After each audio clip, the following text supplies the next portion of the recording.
What is up, guys? Welcome back to the channel. I hope you're having a fantastic week. It's been a little while, well, approximately 2 months. So I wanted to take just a minute. I've actually been working on 2 other videos, but because of parts delays and things like that, I thought I'd take a minute to actually give you an update now, tell you what I've been up to, and kind of give you a little walk around of what we're working on right now and what you can expect from those couple episodes as they come up in the next couple of weeks. So stay tuned. Let's talk about it.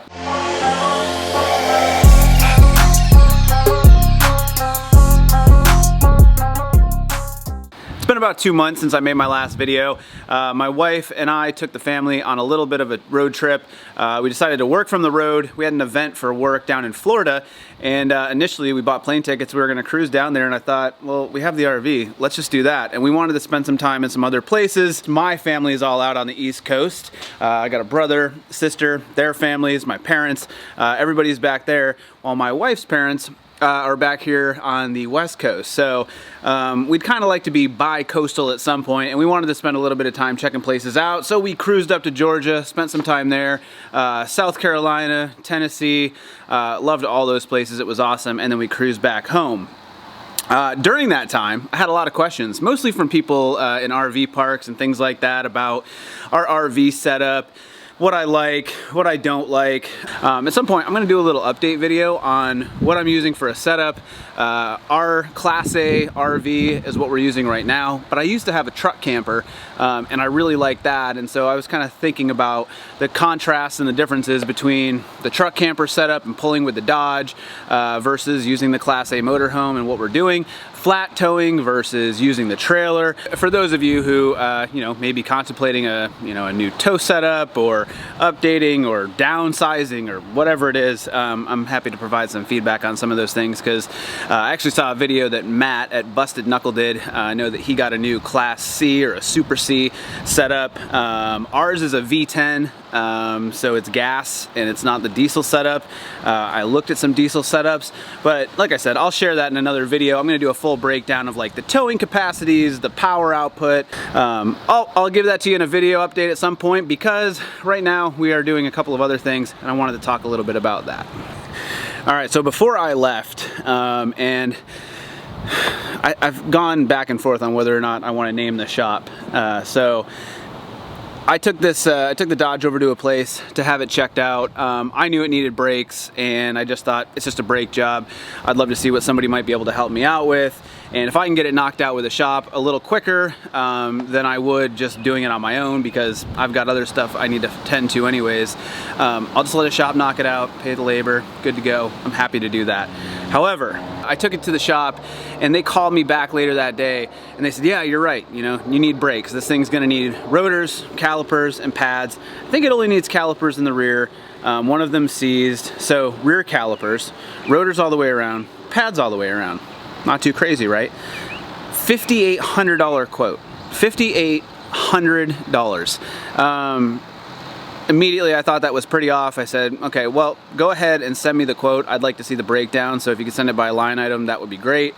They sent that over. In the meantime, I hopped online and did a little bit of looking myself, and for brakes all in, I ended up doing a power stop brake setup. I did end up doing front calipers as well, just because once I dug into it, there was a little more to do. Picked up the front calipers from Napa. I mean, I'm 110 bucks into those, and then the entire power stop brakes kit. So the kit itself comes with drilled and slotted rotors front and rear, pads front and rear, and then I picked up an extra set of calipers for the rear from Power Stop as well. $955, I think, is what I spent on that entire kit. So all the parts that I need, all the hardware that comes with it, just everything from Power Stop, plus 110 bucks.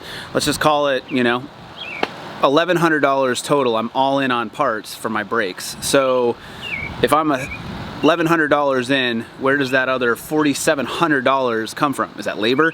So I reached back out to them and said, hey, parts are about $1,000 and that's full retail. What can you do to help me out with that? I mean, I think your pricing is a little off. Oh yeah. Maybe we priced up the stuff too much. Yeah, clearly you priced it up too much. So they sent me back another quote for $3,800, and I thought, all right, well, for $2,700 in labor, I'm not going to do that. So one of the things that comes with the territory of doing all of this stuff too is that, you know, we've fixed incomes. I would imagine most of you guys have fixed incomes like myself. You know, I have a salaried job and I run a business. My wife runs a business. You know, money is money. So either way you look at it, you know, you've either got to take care of it yourself or pay somebody to do it. Personally, I like to do these things myself, not only because it saves me money, but even when you're on the road, when you're on a trip, when you're wheeling, when you're driving the RV across the country and you run into something, I want to know how to fix it. I want to be able to solve it myself, and that's just something I've always prided myself on. So being able to take care of all of these things on your own, or immediately being able to diagnose something is super helpful. So not only does it save you money, but there's pride in doing that too, right? So it's really important to me that I continue to do those things. While I would love to be just focused on the Jeep or working on the Durango, other things need my attention too. So I've got to get the truck done. I'll tell you a little bit more about the trip as well, but I blew 4 tires on the trailer. The RV cracked a windshield on the last leg of the trip, almost the last day. I was looking at the front left tire on the RV and realized that almost all of the tread on the outside of it had worn down to the inner rubber, and having a front left steering tire go on an RV that weighs around 20,000 pounds fully loaded, I don't need something like that to happen and it to be a catastrophic situation while I'm on the road with my family. So we got that taken care of, but there's some things I need to go through on the RV. While I put 20,000 miles on it in the last year, or a little more than that, we did almost 8,000 miles on it just in the last 40 days, driving from Washington to Florida to Georgia, South Carolina, Tennessee, and all the way back. So we put a lot of miles on it. It's going to need an oil change at some point. I do all that stuff myself as well. There's just work that has to be done, and I really like doing that stuff, and I really like to share it with you guys, and I really appreciate your feedback. So don't forget to comment down below. Let me know some of your experiences, and if you have stuff out there that you've shared in the past, I would love to see those things. I'm going to show you some video links for the brake job on the Ram in particular, because I'm going to show you some of the stuff that I've done, but there's some really great videos out there that other channels have already put together that I like to reference too, particularly when you run into something where maybe something's not popping off quite the way that you want it to, or there's something that you can't quite get fixed or finished, or you feel like you're gonna break something, which has happened a couple of times, and you go and watch another video and find that, okay, yeah, you're doing it right, or yeah, actually here's a little tip or a trick. Because not being a mechanic that works on stuff full time, there's some tricks of the trade that are invaluable for those guys that do that all the time. The skills that they have and the knowledge that they have is definitely something you want to take advantage of when you can. So happy to share all of those things as well. We're going to tag some other folks who are doing a great job at that. So let's talk about what we got going on right now. We're going to do shocks while we're at it with the Dodge. I'm going to replace sway bar bushings and just get that thing all dialed in and set up. We're going to do some axle seals on the rear since we've already pulled off the hubs and rotors. So I'll show you that. Plus on this, we're also going to do the emergency brake, new brake shoes, new hardware package for the e-brake, and just make sure we're setting that all up right. So quite a bit of stuff to do to the Dodge, but I beat on that thing, so it's long overdue. It definitely needs some love, and that's coming in a video real soon. Next on the agenda, and what we're tackling, well, I'm tackling part of it today, I worked on it yesterday for a bit, is the WJ. So this thing's been sitting here for a little too long. I need it to be back on the road again because I'm tired of driving the Highlander. So we've been sharing vehicles, and I need the Dodge to be back on the road. I need the Jeep to be back on the road so I can start using that thing again. And the first thing that we need to do on the Jeep is get this transmission into it. That and the steering needs to get fully revamped.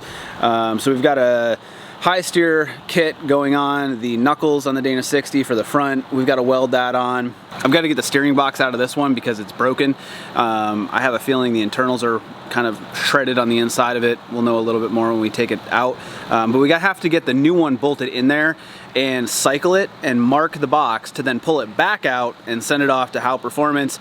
Jeff and the team down there are going to help us out a little bit with the proper steering setup, and I'm really going to show you all of the things that we need to make this functional on the road, proper with mechanical linkage, but also work well with hydro assist and the 37-inch tires.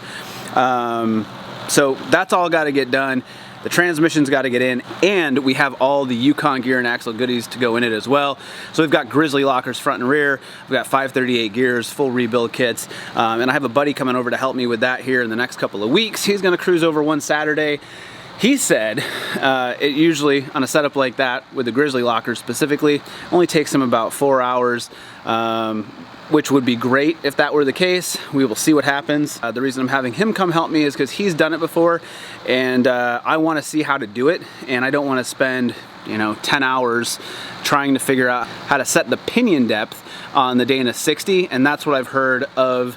The 14 bolt and the Dana 60 is kind of the most difficult or time-consuming thing to do, is to shim that pinion depth properly on the Dana 60. So he's going to cruise out and help me. I'm going to take notes. We're going to shoot the video of it, and we're going to make sure that we know exactly what we're doing to get our gear set up the right way without spending an entire weekend just doing that. So hopefully that goes smoothly, but that'll be coming up soon. Right now, we're gonna get back to work on the Jeep. We're gonna get this transmission out of here. I'm gonna keep cruising on that right now, but I just wanted to give you guys kind of an update as to what's going on. It's been a little bit, and so I'm sorry I've been gone for so long, and I haven't updated anything, but like I said, new video here on the Dodge pretty quick, just the full revamp and what we really needed to do to that, and the Jeep and getting this thing going. So both of these need to be on the road pretty quick. Durango's taking a backseat to those right now because another aspect of working on this, on the Durango, was, we've got the motor sitting here ready to go in, and there's a bunch of other stuff that we're wrapping up right now too.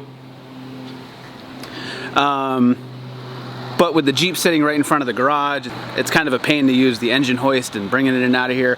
I'd like a little more space in the driveway. And honestly, it's kind of just like the burden of having other projects that are lingering that are a little more simple. So the Durango always ends up taking a backseat to that. So that's what we're gonna do. We're gonna knock out the Jeep.